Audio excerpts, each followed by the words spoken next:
Right. Now that we are done with the USA, let's move on to the other federal country we have. So we will be discussing USA and India.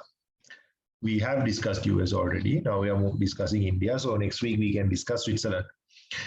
Right. So first of all, if you paid attention, if you paid proper attention when I was doing Unit 4 with you, this is going to be a cakewalk.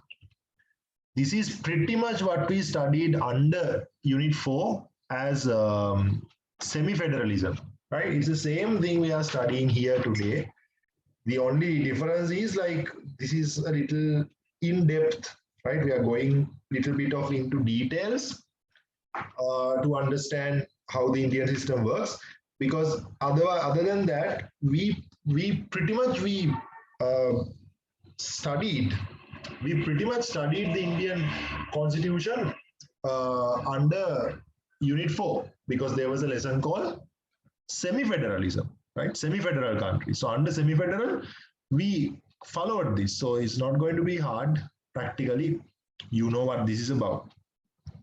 Now, again, this lesson carries a lot of specific details. So, example, how it was adopted on the 16th of January 1950. It has 395 articles, 9 chapters. You don't need to know all of this, okay? It's literally, they're not going to ask when was it adopted. They are not going to ask this day for short questions. They're not going to ask this for MCQs, right? It just perhaps something like the fact that it has 29 state governments and 7 unitary, something like that might come, like maybe not like a day or like an article number. Okay, right. So anyways, there's a long explanation about how these union territories work, how Delhi and Pondicherry, how those different territories were governed. You don't necessarily need to know those. We can directly move on to special features. Like let's get down to important business area. Right now that the ones who studied the provincial council system with me in Unit 12, that you guys know that Sri Lanka has a system where like there are 3 lists. Okay, first you have a list of provincial council powers. Then you have a second list.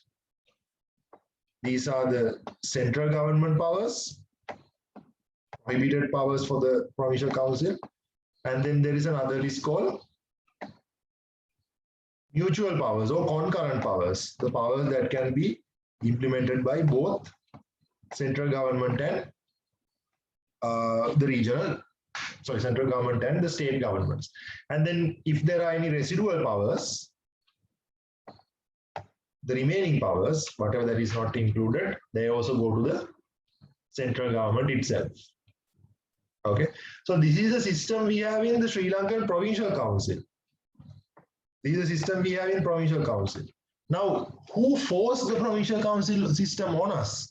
As Sri Lanka, did we ever request for a Provincial Council system? No, it was like the Provincial Council system was sort of like forced on us by the Indian government under the Indo-Lanka Pact. You guys know the story how we went through that. So anyways, because it was India who gave us the provincial council system, which is why we have this 3-list system, which is exactly what they have in India.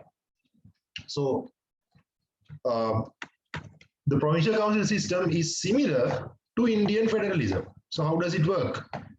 Indian federalism, the Indian constitution has 3 lists, right? First list says, okay, these are the powers of the states, these are the powers of the central government, and these are the powers that are concurrent, right? And whatever the residual powers, they go to the central government. This is the structure. This is the structure you need to know, okay? There are a couple of other things that we saw in Unit 4 also, that the Indian Constitution does not specifically say whether they are federal or unitary. They purposely ignore mentioning whether they are unitary or federal because they have a problem there. Because India is a huge country, you literally can't run it with a unitary government. That's impossible. You have to go federal. But India is not the most politically stable country either. So they don't want to try something like the US federalism. So because of that, they are somewhat federal, but they have a lot of unitary features as well. Okay. Which is why that now that they don't clearly say whether they are unitary or federal, and when we look at the features also, some features are unitary, some features are federal, which is why that we've created this specific term, semi-federal, something that we came across when we were doing, when we were studying Unit 4, right? This was a part of it. Now, as I told you before also, in the USA, you remember that the states are supposed to be powerful, but the judiciary has been like sort of favoring the central government, right? In India, it's the other way around.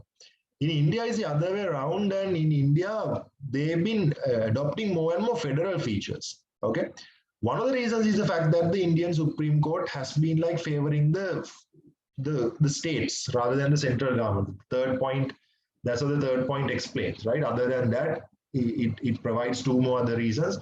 One is the fact that the political party system, right? The political party system, and there are regional parties, right? Now, of course, you guys know there's a BJP, the Bharatiya Janata Party, which is the political party of the current Prime Minister Narendra Modi, and of course they have the Congress Party, right? Now, when it comes to the Indian central government, most of the time it's the Congress Party that handles this case. You remember we studied multi-party system with one-party dominance. That's what they have in India. But BJP is also like having a lot of power. They've been improving in terms of power. Bharatiya Janata Party have been quite influential over the years. So it is sort of turning out to be a two-party system, but that's not our concern here. Our concern here is that although Congress Party and Bharatiya Janata Party running the show in the central government, most of the regional governments are ran by these specific regional parties. For example, how the Bengal side, the West Bengal, is governed by the communists, right? How Tamil Nadu is sort of governed by the TMVK and all those different parties. So because there are different political parties running the central government and the regions, they tend to get more and more federal, right? And of course, you have like the federal governments have been, the state governments have been claiming more and more rights, more and more autonomy, because one of the reasons is because they are ran by different political parties, right? Because although Narendra Modi is running the central government, right? Although Narendra Modi is running the central government, you have to keep in mind that some of the regional governments which are ran by these other political parties. So because of that, they tend to request for more powers, right? They tend to request for more power. So these are the reasons that how in India in the recent times that regional governments, states have been like quite powerful, or like, you know, in the recent years. Okay. And here comes an important point. Now, this is something we discussed last week also when I was sort of doing like a quick revision of all the 6 countries together, right? Asymmetrical power sharing. Now, in India, they have asymmetrical power sharing. That means different states receive different levels of power, right? For example, like areas like Jammu and Kashmir, they have more power because there is a separatist movement going on, so they have to be given more power. Sikkim has more power because Sikkim used to be a separate country at one point. Actually, just Google that and read that Sikkim story. Sikkim used to be a country and they were sort of like adopted to India. It's a very interesting story behind, like, you know, Sikkim used to be a country at one point. It's located between Bhutan and Nepal. Currently is a part of India, but they used to be a separate country, right? Then Goa is like, you know, they also earn a lot of money because of tourism and all that. So because of that, they also have more power, right? Punjab also, like being up north, being located close to Pakistan, they've also been given more power. So you can see that in India, there's asymmetrical power sharing. That's because you have different states having different power, because unlike in the USA, in India, different states have different needs. So they have been given different levels of power depending on the necessity. Unlike in the USA, it's all symmetrical. All 50 states get the same level of power. Alaska, which is huge, the size of Pakistan, and Rhode Island, which is the smallest state, which is the size of like the Colombo urban area. Both states have the same power, right? But in India, it's different. It differs from country to differs from state to state, the level of powers they have. Okay. Another important point is that the fact that they create new states relatively peacefully. Okay. So now you see in 2004. There were protests, but of course they created these Chhattisgarh and Uttarakhand as two new states, because back in the day it used to be 26, right? When I was small, I remember India had 26 states and now they have 29. So they create new states. The central government has the power to decide, like, the borders, and they can sort of like create new states. So because of that, we identify Indian federal system as a flexible federal system. Why do we say flexible? Because they can create new states like with pretty much like no resistance and like, with quite easily. Okay. And of course, again, coming back to the same point, the state governments are acquiring more and more regional autonomy than what they've originally given, right? Because of especially because they're asymmetrical. So different states can have different levels of power. In a symmetrical country like in the USA, if a state says we need more power, you need to do something to give that power to 50 states. So it takes a lot of work. But here, if one particular state says, you know what, we need more power, it's a matter of just giving them the power. Because it's asymmetrical, no problem. You can give one particular state a particular power without worrying about giving the same to others. Okay. So as a result of that, they've been acquiring more and more regional autonomy in their states, right? So we can see that the political party system they have and the federal system they have, it all explains how diverse India is, how plural India is as a society. All right. Okay, so those are the special features, and we can study the Indian federal system on 6 main points. 6 main points. Now, if you ever get a question to write about, let's say the question says, explain the Indian federal system. This will be the core of your answer. This will be the spine of your answer. You need to explain these 6 points. These 6 points will be the ones that come in the marking scheme. Okay, so we can take one by one, but like unfortunately some of them are like not completed. Strong central government, then flexibility, lawmaking powers, financial relations, administrative relations, and basically financial relations means like the financial strength of the central government. Administrative relations means administrative strength of the central government, because financial and administration are 2 areas the central government is quite powerful. Okay. Right. So breaking down one by one. First of all, they have a strong central government. They have a very strong central government that, if you remember, if we go back to Unit 4, what we studied, the Indian president, the nominal executive of the Indian central government, can simply declare an emergency situation and take control of pretty much all states, right? They can take control of any state, if you remember, right? That's called like the central government taking over. That's possible. And India has a very strong central government, so much so that some political scientists kind of don't want to call India federal. It's that powerful. The unitary government, it sounds unitary. It looks unitary because of the powers of the central government it has, right? So this is a point, like, they are a territorially huge country, so they can't go with federal. So they can't go with unitary. Sorry, they can't go with unitary. They have to go federal because the country is so big. But on the other hand, because they are not a very politically stable country, they can't go unitary. They can't go federal either. Which is why they've sort of decided to stay in the middle, that they can transform into either unitary or federal depending on the situation. Okay. So because of that, we can see, in different countries. Okay, first of all, we can say that there are reasons behind the fact that India has a strong central government. Okay, first of all, the whole international experience, because US, Australia, Canada, all these countries are rooting for more and more powers for the central government, as we discussed before also. So India also like, okay, if other countries prefer having a strong central government, why can't we, right? Then secondly, there's this whole fear of India's territorial disintegration, right? So that means like you sort of have a worry of India breaking away into several pieces, because they've already learned a lesson with Pakistan breaking away.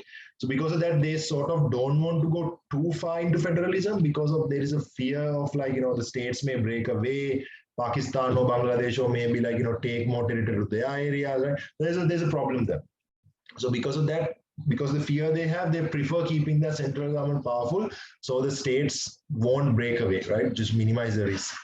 Then, of course, the emphasis on national security, because they've been having a war going on with Pakistan since 1947, so such a long time. So national security is always at a concern. Inside India itself, they have these terrorist issues and all that. So they prefer having a strong central government just to make sure the country is safe. And then, of course, the British colonial rulers were the ones who developed the country called India, because at one point it was just a different sets of emperors. They had the Mughal Empire, and there were different empires. It was no country called India. It was the British colonial rulers who put all these kingdoms together and put one administrative system. That's what they did in Sri Lanka also. They put up country, lower country, and the northern territories together and formed one country called Ceylon, because they're going back to the previous lessons. The British colonial rulers liked the idea of national states, so they were forming national states.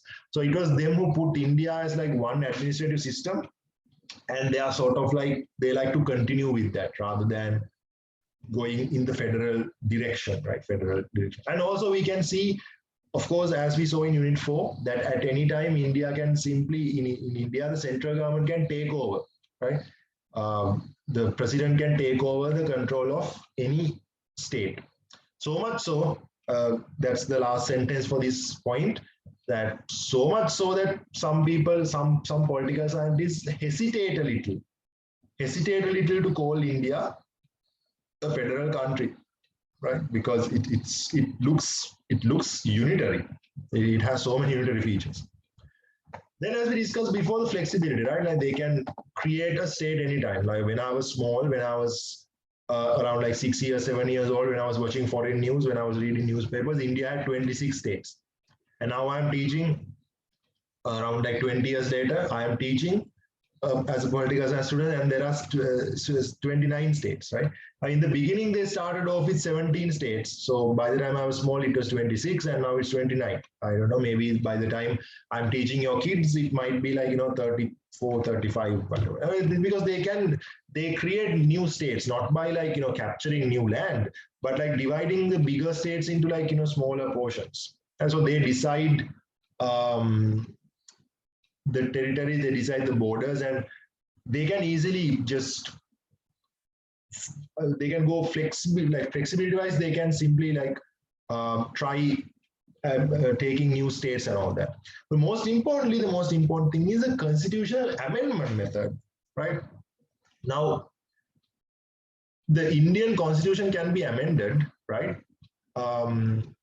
In a very simple process. First of all, you just need a simple majority. You need a simple majority from both houses of the parliament. That means if there are 100% on 100 people present on that day, you just need 51 going your way, right? So you just need a simple majority in both houses, and half of the states would do, if half of the states agree. Now, in comparison to USA, you needed a two-third majority in both houses, and 3/4 of the states had to agree. Here, you just need a simple majority in both houses, and you just need half of the states supporting you. And as long as you have that, you can amend the constitution.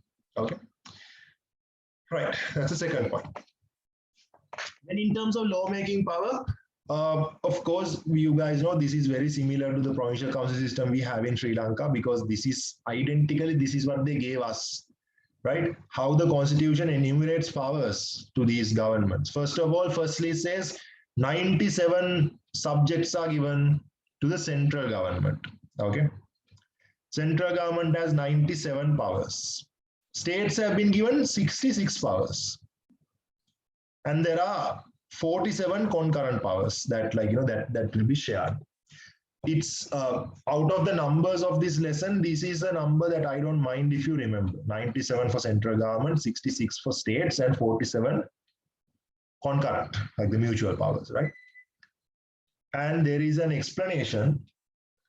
There is an explanation on what sort of powers each, what sort of powers that come under each of these lists, right? What comes under legislative powers, what comes under concurrent list, and all that. Okay. So since we sort of went through how the lawmaking process works several times, is not going to be easy, especially because we went through the 13th Amendment. This is very identical to that. Okay. Right. Then, in terms of financial relations, in terms of handling money, the central government has very much of an authority, right? Because when it comes to tax laws, right? When it comes to tax laws, the central government sort of gets to make most of the important decisions. Like, for example, if the central government sort of wants to put a tax, now see here, which covers 2 or more states, it's a central government that is going to handle, right? Now, states can handle if that tax is only taken in your state. Understand? If I am a chief minister of a particular Indian state, and if I want to put a tax which is only applicable to my state only, then I can handle it. But the moment the same tax is applied in 2 states, 2 or more, central government quickly gets it to their hand. Okay? So they are the ones who run the uniform taxation. Uniform means like the common taxation process in the entire country. They have a lot of powers. Then there's an explanation about like what sort of taxes that the central government handle. So like you know, say company duties, income taxes, whatever, right? And how what the state government gets to handle like land tax and like agriculture tax and those like small stuff. Okay. Right. Then the center-state administrative relations. Now, as I told you before, India was not like a united country before the colonial rulers came.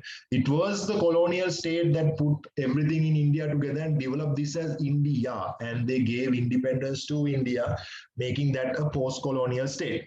So, as we saw before, also India has an administrative system which was sort of like put together by the British by gathering all the states together and having a uniform system for the entire country. Okay, so basically we can see that you have like a common administrative system to the entire country, and the public administration is pretty much handled by the central government most of the times. Okay, you'll understand when you go through it. And of course, when it comes to intergovernment disputes, right? Practically, as usual, you guys know, I think you should be able to give the answer if I ask you the question right now. In a federal country, if 2 states are fighting, who's going to come and break that fight? Who's going to break that fight? Who's the peacekeeper in a federal country? In any federal country for that matter? Supreme Court, right? So in India also, it's the same. Supreme Court handles all the disputes and all that, but the president is also given a major role. President is also acting as like a peacekeeper, and so other than the Supreme Court, the president can simply go ahead and stop 2 state governments fighting, and he can seek the support, he can seek the opinion of the Supreme Court. That's a unique feature to India, right? But this is important, like this, just this, but very specific. You can see in India, if 2 states are fighting over river water, it's just like water resources, we are talking about like river water, because India has like those really long rivers like Ganga, Jamuna, and all those rivers. So those rivers, they go through like several states, and they often get into conflicts over the water resources because of that, right? And in India, they have a problem with like limited water, because sometimes water is contaminated. I remember when we used to go to India for debating tournaments and all that,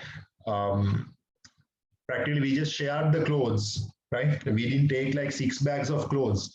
We just took our clothes of 6 people and we just shoved them into 5 bags, and we kept 1 bag free just for water bottles, right? So we kept that 1 bag for water bottles because we needed a lot of water. We took a lot of water. Because even when we buy those mineral water bottles from supermarkets and all, even they taste a little contaminated. Taking water from like washrooms, like bathroom taps, that's out of the question. Even when you're like brushing your teeth, you have to have a water bottle with you, right? So they have issues with water. There's limited resource of water, so the central government immediately gets involved because fights get pretty intense if 2 states are fighting over water. Okay, right. Now it says unitarist features. That means like what sort of unitary features India have. Now, given the version of the teacher's guide you have, right? You all might have a version that says instead of unitaries, guitarist. No kidding. If you have like a printed version of the teacher's guide, the earlier version that came had a typo there. It said Unitarists Features. Okay, if you have that, correct it. It's Unitaries Features. So let's see what sort of unitary features does India have. This is nothing new. We studied this under the fourth unit. Emergency powers. So in terms of emergency powers, president can quickly say, okay, you know what? We are facing a war, or we are facing like a hurricane coming our way, or like we are facing COVID, right? COVID is like too bad. So I don't want the states to control themselves. I am going to take control of everything. The president can simply declare an emergency and he can take control of everything in India. So practically overnight, all the state governments are like out of order, and the central government, especially the president, will be handling everything. And you guys know India has a cabinet system. That means the president does what the prime minister asks him or her to do, right? So that means basically the central government executive having full control over the states. Okay, this is what leads into many criticisms. So what's the point in making India federal? Because if the central government can simply take over a state, like, you know, just by sending a letter say, you know, I'm going to take over. So, and sometimes we've seen that in practical politics, when opposing political parties sort of handle power in a particular state. Imagine Narendra Modi being the prime minister of the central government. Imagine one of his political opponents running a state government somewhere, and if Prime Minister Modi uses the power and tells the president to, you know, dissolve that state government and take to our hand, that is like political revenge, right?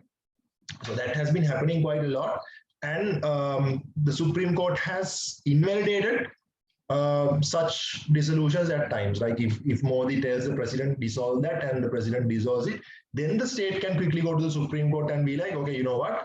There was no emergency happening in my state, but the prime minister or the president took steps to, you know, dissolve my government. That is unconstitutional. And the Supreme Court has reversed so many of those decisions, which is why we say that in India, the judiciary pretty much, you know, have been helping out the states to be more powerful. Okay. So other than that, you have financial emergencies. The president can simply say, okay, you know what? We are not necessarily fighting COVID or a war or like a natural disaster, but like the financial situation is really bad. The country is going through a financial situation. So in such case also, the president can say, okay, you know what? All the states are out of order. I am in charge now. Or else, if the president can simply take the control of one particular state, you don't have to take control of everything, right? If the central government decides, that's a word that you have, decides, right? If the central government decides that a particular state is not functioning according to the constitution, they are violating the constitution, it's like undemocratic, then they can quickly go and say, okay, you know what? You're out of power. I am taking the control of this government until the next election, right? Like that. Which brings us to the last part, Switzerland, which we will be getting in, which we will be studying the next day, right? So as I told you, if you had understood semi-federal lesson in Unit 4, this is not that hard. It's just like, you know, putting the flesh around the bones in Unit 4, right? You already knew how India is known as semi-federal, and you already had the basic knowledge on that part. So it's going to be pretty easy for you. All right. Okay. Hishma, can you read the Indian model? There's actually a lot to read. I hope that you will be okay reading everything. Okay, sir. The Indian model, Indian federalism. The Indian Constitution was adopted on 16th of January 1950. It is a long document with 395 articles and 9 chapters. India is a union of states. It has a central government, 29 state governments, and 7 union territories. There is an important difference between the states and union territories. States have autonomy granted by the Constitution, and that autonomy is similar to federalism.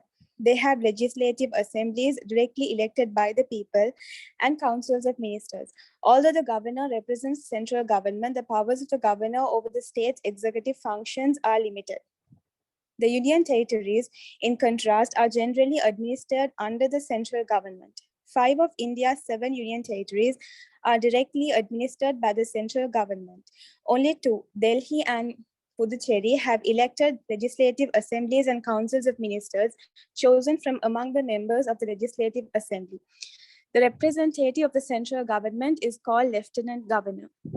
Special features of... So that part you don't have to study so hard. That was for you to have an idea about how these territories and states are different. In case if there's a confusion, keep in mind union territories are different. That's like one particular state which is governed by the central government. Now in Australia also, you see New South Wales, Victoria, West Australia, those are states. While Canberra is their capital city, which is controlled by the central government. In USA also, you have 50 states. They are states, right? Independent territories. But you have Washington, D.C., which is one area, one city, which is governed by the central government. So like that in India also, this Delhi, Pondicherry, and there are 7 small territories here and there, which is directly governed by the central government. So don't be confused with those. We are talking about the states, which there are 29 states, okay? Which is why that part I let you guys read that part to avoid any confusions. Okay, Hishma, continue. Special features of Indian federalism. The federal features of the Indian Constitution are implicit in the Constitution since it does not directly say it is federal. Although the Constitution does not say explicitly whether the system is federal or not, in its structure, it is a federal constitution. The Constitution divides the government structure between center and states and provides for the division of powers between the central and state governments.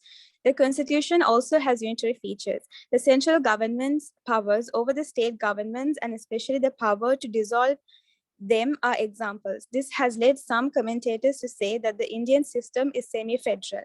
However, in recent decades, the Indian system has acquired more federal features due to several reasons.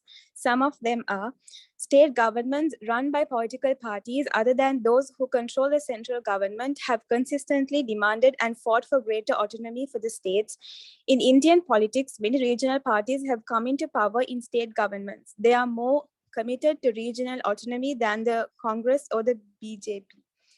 An important recent development is a willingness of the Indian Supreme Court to interpret the Indian Constitution to favor greater state autonomy, away from the interference by the central government. The Indian Supreme Court has, in a number of instances, prevented the central government from dissolving state governments run by regional or opposition parties, using the emergency powers under Article 352. Also, in disputes between the central government and state governments on center-state relations, the courts have interpreted constitutional provisions in favor of the states. This has led to strengthening the federal features of the Indian system. Asymmetrical power sharing is another special feature of Indian federalism. What it means that all federal units do not have same levels of powers and competencies. Some have more powers than the others due to special reasons. For example, states such as Jammu and Kashmir, Punjab, Goa, Assam, Nagaland, Mizoram, Manipur, and Sikkim have more powers than other states. The purpose is to give more self-rule rights to these states where there have been ethno-nationalist movements and ethnic insurgencies for separation. India has been able to create new states relatively peacefully despite protests. Chhattisgarh and Uttarakhand were created in 2004. The state of Telangana was created in 2004, dividing the existing state of Hyderabad. Thus, the ability to India to alter the boundaries of existing states and the creation of new ones without much violence shows the flexibility of Indian federalism. We can also observe that the Indian federal system is in a process of evolution in which the state governments are acquiring more regional autonomy than originally envisaged. One major reason for strengthening federal features of the Indian system is a general recognition by the people that the constitution and the political system should reflect India's diversity and pluralism. It has become a part of the Indian political culture and people's political consciousness. Foundations on Indian federal system. The foundations of Indian federal system can be discussed under the following 6 headings: strong central government, flexibility, lawmaking powers, financial relations, administrative relations, and interstate conflicts. Strong central government. Because of the territorial vastness of India, a unitary and centralized model of government does not suit India. Federalism was thus seen as the best alternative. At the same time, there were reasons for a strong central government. There are international experiences of having a strong center, the US, Australia, and Canada in federalism, the fear of India's territorial disintegration in the light of the partition of India at the time of independence, the emphasis on national security because of the dispute and wars with Pakistan, the continuation of the centralized administrative system established by the British colonial rulers. The relative strength of India's central government depends on its legislative and financial powers, emergency powers, and the ability to enact legislation for the states under certain circumstances. Because of the strong center, the Indian federalism is often called a semi-federal system. Flexibility. The flexibility of Indian federalism arises from the fact that when required, the central government can override state governments. It does not require constitutional amendments. Even when a constitutional amendment is required, the process is not too rigid. It requires only a special majority in both houses of parliament and the consent of half of the state governments. The center can also decide the number of states of the union. Initially, there were only 17 states based on linguistic identity. Now there are 29 states, many of which were created after the constitution was adopted to reflect the ethnic, religious, and regional diversities. A key conceptual feature of the Indian political culture is that the constitution and the system of government should accommodate India's ethnic, linguistic, religious, and cultural diversities. Lawmaking powers. A key feature of any federal system is a division of legislative power between the center and the states. India has 3 lists that enumerate the division of legislative powers. They are central list with 97 subjects that details powers of the central legislature, state list with 66 subjects, concurrent list with 47 subjects, detailing shared lawmaking powers between central and state legislatures. The legislative powers of the central include defense, foreign affairs, communication, finance, taxation, foreign and interstate trade, registration of companies,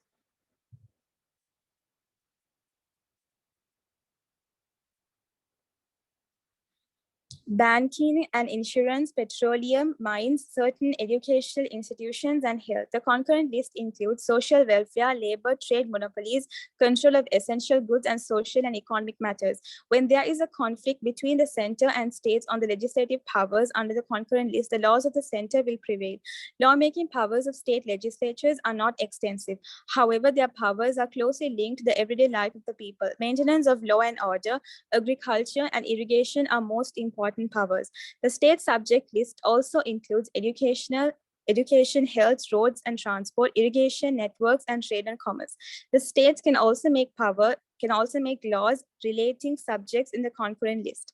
However, if there is a conflict between the central and state laws on any subject in the concurrent list, the central law is considered valid. In a normal federal system, the division of powers between the center and states is not flexible. One unit cannot intrude into the competence of the other. The constitutional amendment process is also rigid. However, in the Indian system, there is flexibility. The fairly long concurrent list of powers is one reason for this flexibility. With President's approval, state laws can be valid even when they clash with central laws. Emergency powers under Article 352 enables the center to enact laws for the state governments. Similarly, the center can pass legislation under subjects allocated for the states in the state list if such legislation is approved by the Rajya Sabha upper house with a 2/3 majority. Such laws could be valid only for a period of 1 year. However, they can be extended every year for another year with the approval of the Rajya Sabha. An example is the Supplies of Goods and Pricing Act of 1950. The National Parliament can also control the powers of states to some extent. If a state government acquires private property and returns the ownership of property, such actions require the approval of the president. In some instances, the state governor can reserve the laws passed by the state legislature for the approval of the president. Okay, you don't have to memorize this by, in details with this Goods and Pricing Act and all that, right? It's way too much detail. So that's okay. Just go easy on that. Have an idea how the lawmaking system works, okay? Okay, Ishma, continue.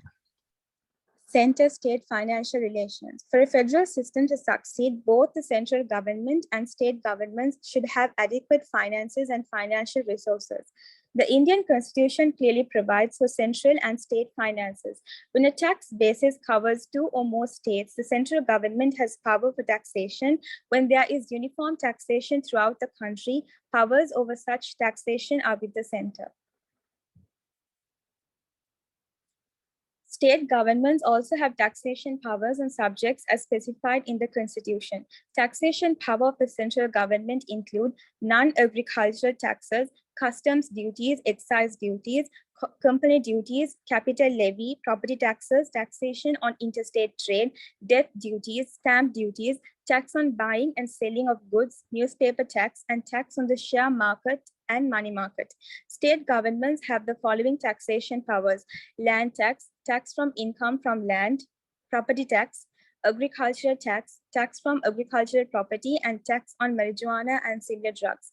Because of the clear division of taxation powers, there is no conflict between the central and state governments over taxation. However, there is a problem. Often state governments have less tax income. In order to resolve this problem, tax income is shared between the center and the states. There is also the system of financial grants from the central government to state governments to fill the income shortfalls. This process is facilitated by an independent finance commission. Its main task is making recommendations for the sharing of tax income and making grants to state governments. Center-state administrative relations. The Indian system of administration is organized in such a way that the central government can implement its powers throughout the country. If necessary, the central government can ask state governments to implement its policies. State governments also have their own institutions of public administration. When the need arises, the state government can ask the center to implement their policies through the central bureaucracy. This particularly applies to subjects in the concurrent list. The central government also has authority to guide the public administration in the state governments. Central government uses this authority specifically on national policy matters. Intergovernment disputes. The Supreme Court's rule is crucial for the resolution of disputes and conflicts among states, as well as between the center and the states. It has constitutionally sanctioned powers to do so. The President can also seek the opinion of the Supreme Court on any intergovernmental dispute. It is the responsibility of the central government to resolve interstate conflict on water resources. The Interstate Council is another body with the responsibility of resolving interstate conflicts. The council is appointed by the president. The council's task is to inquire into interstate conflicts, find out causes of the conflict, and make recommendations for their resolution. Unitaries features. There are also instances when the Indian federal system comes closer to the unitary system. They are emergency powers. The emergency powers under Article 352 to 360 enable the central government to act like unitary government. According to these emergency regulations, the president can declare a state of emergency in situations of internal or external emergency. If the two houses of parliament do not approve the emergency, it ends within 2 months. When the emergency is in operation, the central government can pass laws on any state subject. This situation has led to many criticisms within India because the central government has used emergency powers to dissolve state governments run by opposing political parties. The Supreme Court has invalidated such dissolution of state governments a number of times. Financial emergencies. These powers can be exercised by the central government when the country faces economic or financial emergency. Collapse of constitutional process. When the central government decides that the constitutional mechanisms have collapsed in any state, the central government can declare a state of emergency and bring the state under the central government.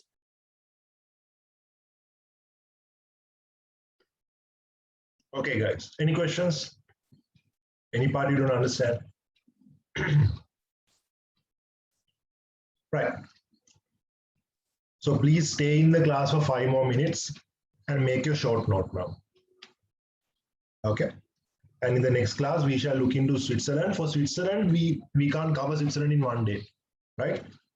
Not that it's long, it's quite different from everything else, and we have to go slowly. We have to break it down one by one. Okay. Next class will be on Switzerland. Week after, we can discuss all 3 unitary countries in one day and finish. And then we will be done with Unit 10.